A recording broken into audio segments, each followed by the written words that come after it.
हाय friends, मी Aditi's book of रेसिपीजमध्ये पुन्हा एकदा तुमचं खूप खूप स्वागत करते। आज मी तुम्हाला मालवणी कोंबडी वडे कसे बनवतात ते दाखवते। आणि जर तुम्ही माझं चॅनल पहिल्यांदा बघत असाल तर नक्की सबस्क्राईब करा।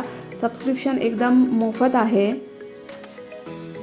मालवणकडचे हे वडे आहेत ते खूप प्रसिद्ध आहेत। चिकनसोबत हे वडे खूप छान लागतात। तसेच ज्या काही व्हेज उसळ्स आहेत तर त्याच्यासोबत सुद्धा हे वडे खूप छान लागतात। चला तर आता व्हिडिओला सुरुवात करूया। इथं मी 1 किलो तांदूळ घेतले। तांदूळ मी स्वच्छ धुवून चांगले वाळवून घेतलेले आहेत।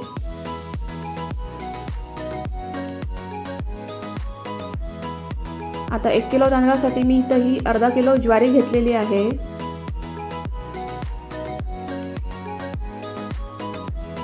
अर्धा किलो गहू घेतलेले आहेत।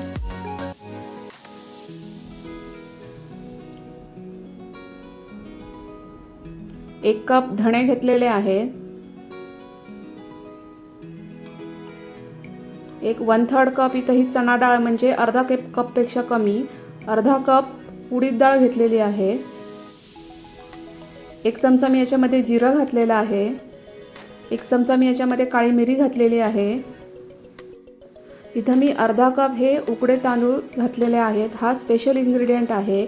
उकडे तांदूळ आहेत ते मी स्वच्छ धुवून घेतले, वाळवून घेतले आणि मंद गॅसवर ह्याला खरपूस होईपर्यंत भाजून घेतलेले आहेत। जी जुनी रेसिपी आहे मालवणी कोंबडे वड्यांची त्याच्यामध्ये हे उकडे तांदूळ घातले जायचे। याच्यामुळे खूप छान टेस्ट येते। तर हे उकडे तांदूळ हे बघा असे दिसतात। हे घरगुती तांदूळ असतात किंवा जी स्पेशल दुकानं आहेत जिथं मालवणी सामान मिळतं तिथं हे तांदूळ भेटतात। तर हे तांदूळ मी धुवून वाळवून नंतर भाजून घेतले आणि ते ह्याच्यामध्ये घातलेले आहे।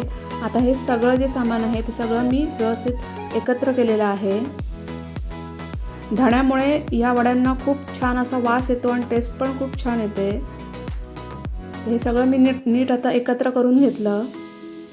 आणि उडीद डाळमुळे हे वडे असे सॉफ्ट होतात आणि वळायला किंवा थापायला पण एकदम बरे पडतात।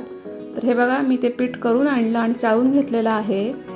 बारीक दळून आणायचं आणि चाळून घ्यायचं। तर आता या पिठाचे वडे कसे बनवायचे ते बघूया। तर याच्यामध्ये मी थोडं पीठ घेतलेलं आहे। 1-2 मोठे चमचे मी इथं पीठ घेतलेलं आहे। त्याच्यामध्ये चवीप्रमाणे मीठ घालायचं आणि थोडी हळद। तर हळदीने ह्या वड्यांना खूप छान असा रंग येतो। हे सगळं मी आता व्यवस्थित एकत्र करून घेतलेलं आहे। आणि याच्यामध्ये थोडं पाणी घालून मी हे मळून घेतलेलं आहे। मळताना मात्र एक लक्षात घ्यायचं की पातळ मळायचं नाही आहे। थोडं घट्टसर असं पीठ हे मळून घ्यायचं आहे म्हणजे पुढे वडे थापण्यासाठी आपल्याला सोपं जाईल। हे बघा पीठ मी व्यवस्थित मळून घेतलेलं आहे। तुम्हाला गोड वडे हवे असतील तर तुम्ही हे गुळाच्या पाण्यामध्ये मळू शकता। आणि एक 10 मिनिटासाठी मी हे आता झाकून ठेवलेलं आहे। हे बघा 10 मिनिटं झालेली आहेत। आता 10 मिनिटानंतर पुन्हा एकदा पीठ हे मळून घेतलेलं आहे।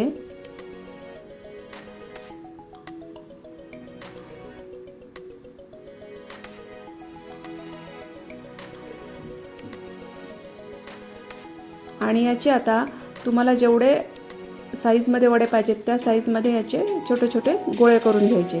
तर इथं मी बघा एक लिंबापेक्षा जराशी साईज छोटी एवढ्या साईजचे इथं गोळे 10 करून घेतलेले आहेत। आता हे वडे थापायला घेऊयात। इथे मी एक दुधाची पिशवी स्वच्छ धुवून पुसून घेतलेली आहे। त्याच्यावर मी अगदी 2 थेंब तेल लावलेलं आहे। तुम्ही दुधाच्या पिशवीऐवजी गावी राहत असाल तर केळीचं पान वापरलं तरी चालेल। आणि त्याच्यावर हा गोळा ठेवून हा थापून घ्यायचा आहे। खूप पातळ नाही थापायचा, खूप जाडही नाही थापायचा। खूप पातळ थापला तर हा फुगत नाही वडा। तर हे बघा सगळ्या बाजूने सेम असा हा व्यवस्थित थापून घ्यायचा।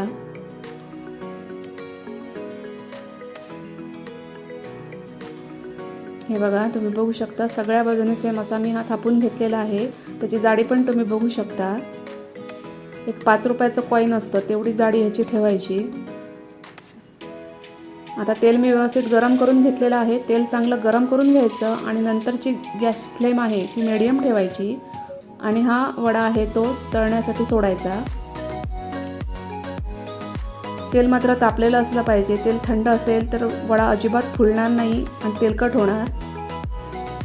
तर हे बघा, एक बाजू त्याची छान अशी फुललेली आहे आणि सारखा अलटी-पलटी नाही करायचा. एक बाजू एकदा व्यवस्थित भाजून घ्यायची आणि पलटी केलेली बाजू पुन्हा व्यवस्थित एकदा भाजून घ्यायची. हे बघा, छान असा वडा फुललेला आहे पूर्ण.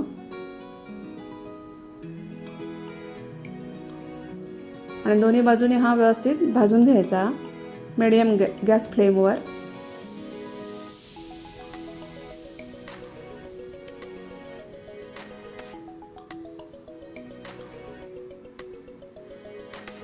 तर ही बघा, दुसरी बाजू पण माझी आता भाजून झालेली आहे.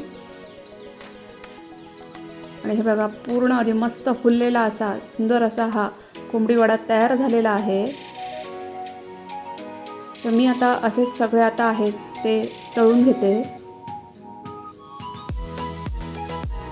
हे बघा, सगळे वडे तळून झालेले आहेत. तर रेसिपी कशी वाटली ती कमेंट्समध्ये नक्की सांगा. व्हिडिओ आवडला असेल तर लाईक करा, शेअर करा, माझ्या चॅनलला सबस्क्राईब करा. थँक्यू.